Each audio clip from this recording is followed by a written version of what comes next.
बिस्मिल्लाहिर्रहमानिर्रहीम। अस्सलाम वालेकुम। आप देख रहे हैं घूमता माइक विद मुशर्रफ चौधरी।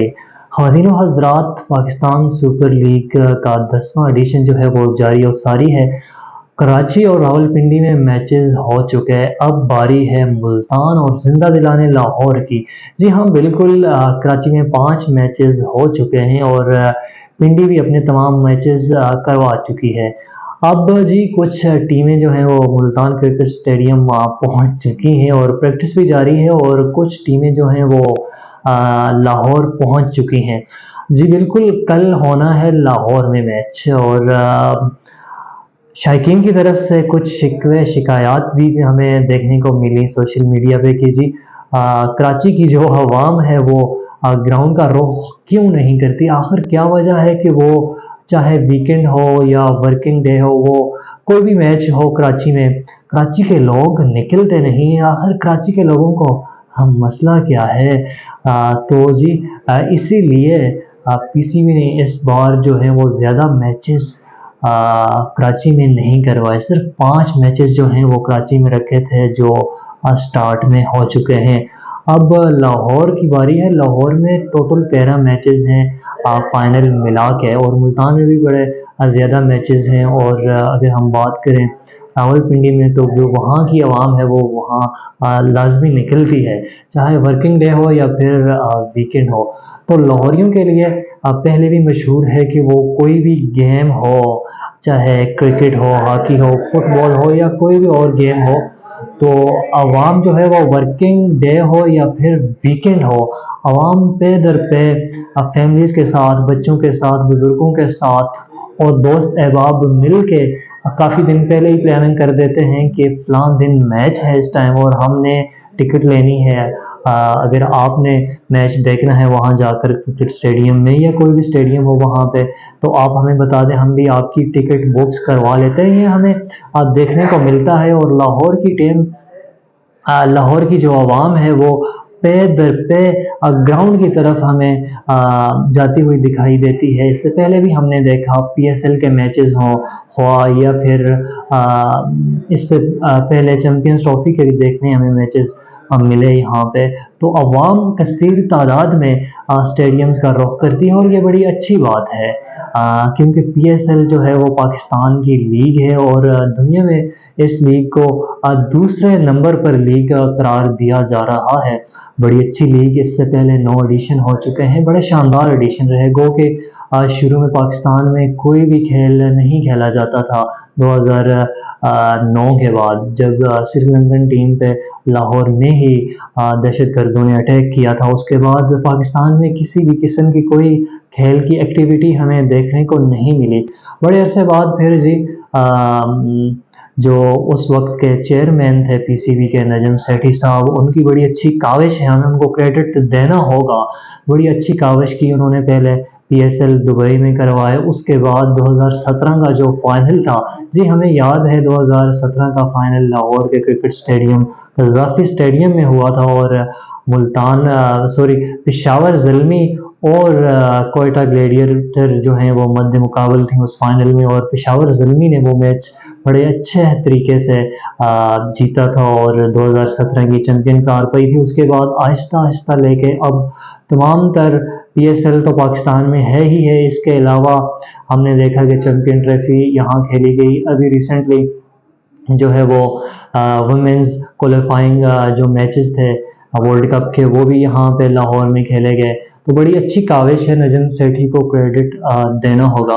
तो अब बात करते हैं हम जी पीएसएल की। जी हाँ, पीएसएल के काफ़ी मैचेस हो चुके हैं। आपके साथ अगर हम शेयर करें कि अब तक के जो मैचेस खेले गए हैं उस हिसाब से पॉइंट्स टेबल की क्या सूरत हाल है। जी हाँ, बिल्कुल। पिछली बार की जो चैंपियन है इस्लामाबाद यूनाइटेड, इस बार भी वो टॉप पर है। चारों के चारों मैचेस जीत के वो पहले नंबर पर मौजूद है, जबकि कराची किंग जो है वो दूसरे नंबर पर विराजमान है।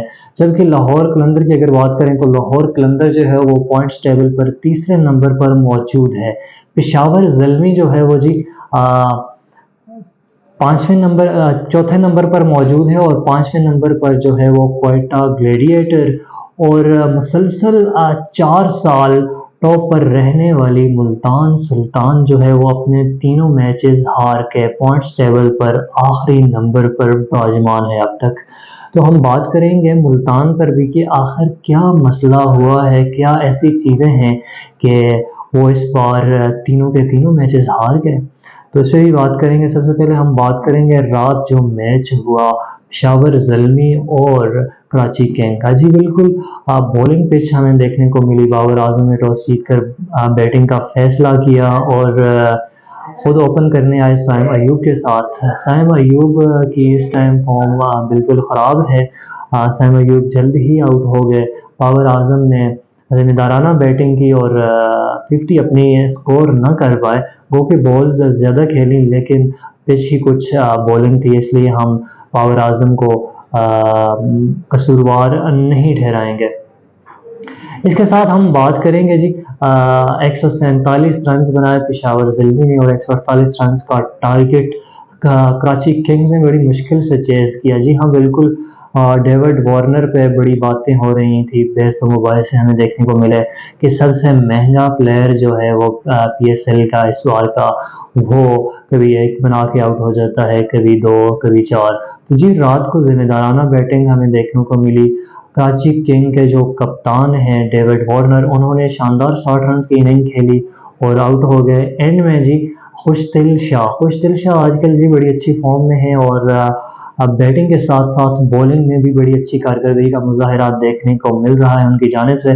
खुशदिल शाह ने जी मैच फिनिश किया। हसन अली ने आखिर में चौका लगाया और जो है वो 2 विकेटों से कराची किंग ने यह मैच अपने नाम किया और दूसरे नंबर पर भी कराची किंग आ गई। तो जी अब बाबर आजम की जी फॉर्म बहुत ज़्यादा ख़राब है। आजकल रात के मैच में उन्होंने 40 बॉलिंग खेली और 47 रन बनाए, लेकिन पिच ही ऐसी थी। हम कसूरवार फिर से कह रहे हैं कि बाबर आजम को नहीं ठहराएंगे।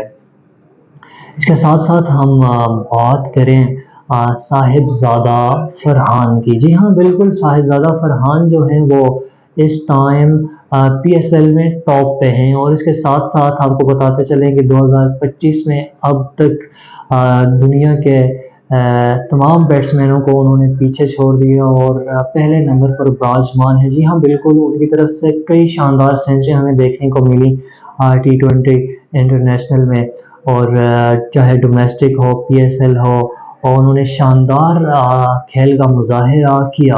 तो अब लोग सोच रहे हैं कि एक बार फिर जो है वो साहिबजादा फरहान को चांस देना चाहिए पाकिस्तान की नेशनल टीम में। इंशाल्लाह चांस भी मिलेगा, लेकिन साहिबजादा फरहान को भी ये सोचना होगा कि ये चांस अब वो अवेल करे और कुछ परफॉर्म करके दिखाए ताकि वो मुस्तकिल पाकिस्तान क्रिकेट टीम का हिस्सा हो। इसके साथ साथ हम बात करेंगे हसन अली की। जी हाँ, हसन अली शानदार फॉर्म में हैं बिल्कुल जी। छक्के चौके तो कभी कभार उनको मौका मिला तो वो लगाते ही हैं, लेकिन जो उनकी मेन बॉलिंग है, कमाल की बॉलिंग, हमने देखा है कि वो पुराने बॉल से बॉल किया करते थे पेशावर ज़ल्मी की तरफ से, लेकिन इस बार कराची किंग ने उन्हें नायब कप्तान भी बनाया है। तो वो नए बॉल के साथ बॉलिंग कर रहे हैं और जहां भी टीम को ज़रूरत पड़ती है विकेटों की या स्कोर रन्स वगैरह रोकने की, तो हसन अली वो करके दिखाते हैं। और हसन अली भी इस टाइम बिल्कुल ज़बरदस्त फॉर्म में है और पाकिस्तान क्रिकेट टीम में वो यकीनी तौर पे जल्द अज जल्द दोबारा से कमबैक भी कर सकते हैं। इसके साथ साथ हम बात करेंगे जी पेशावर ज़ल्मी की तरफ से एक यंग बॉलर खेलते हुए दिखाई दे रहे हैं। जी हाँ बिल्कुल, अली रज़ा। अली रज़ा की अगर एज की हम बात करें तो अली रज़ा की एज जी 17 से 18 साल अब बताई जा रही है और स्पीड उसकी माशाल्लाह से 150 के लगभग है और तेज़ रफ्तार यॉर्कर भी करते हैं, बाउंस भी करते हैं और आउट स्विंग उनकी देखें या इन स्विंग, कमाल की बॉलिंग अब तक उस यंग बच्चे की तरफ से हमें देखने को मिली है। तो उम्मीद करते हैं कि जी PCB इस यंग टैलेंट को ज़ाया नहीं करेगा माजी की तरह। बिल्कुल जी, हमने देखा है कि कोई ऐसा बॉलर या फिर बैट्समैन हम कह लें, वो जब परफॉर्म करता है तो PCB उसको एकदम से ही सिलेक्ट कर लेती है नेशनल टीम में और उसे ग्रूम करने की थोड़ी सी वक्त नहीं देते, टाइम नहीं देते। तो इसलिए हम चाहेंगे कि इस बार ये टैलेंट जो है वो ज़ाया ना हो। बाज़-औक़ात ऐसा होता है कि यंग प्लेयर जब नई टीम में आता है, वो प्रेशर में उस तरह परफ़ॉर्म नहीं कर पाता या फिर जी इंजरी का शिकार हो के वो बाहर हो जाता है। हमने देखा है एहसानुल्लाह को, जी हाँ, बिल्कुल एहसानुल्लाह मुल्तान सुल्तान की तरफ से बड़ा एक्टिव और तेज़ तराज बॉलर था, लेकिन बदकिस्मती से उनकी इंजरी हुई और अब पेशावर ज़ल्मी ने इस बार उन्हें सप्लीमेंट्री कैटेगरी में उठाया तो है, लेकिन खेलने के जो चांसेस हैं उसके बहुत कम हैं। तो जी हम गाहे-बगाहे आपको हर रोज़ एक नई वीडियो के साथ जो है वो पीएसएल की अपडेट देते रहेंगे, क्योंकि अब मैचेस जो हैं वो लाहौर में आ चुके हैं। तो जी लाहौरिये खुल-डुल के यहाँ पे क्रिकेट स्टेडियम का रुख करेंगे फैमिलीज़ के साथ और पीएसएल को कामयाब तरीन लीग बनाने में अपना अहम किरदार अदा करेंगे। अब तक के लिए इतना ही, इंशाल्लाह एक नए टॉपिक के साथ आपकी खिदमत में बहुत जल्द हाज़िर होंगे। अल्लाह निगहबान।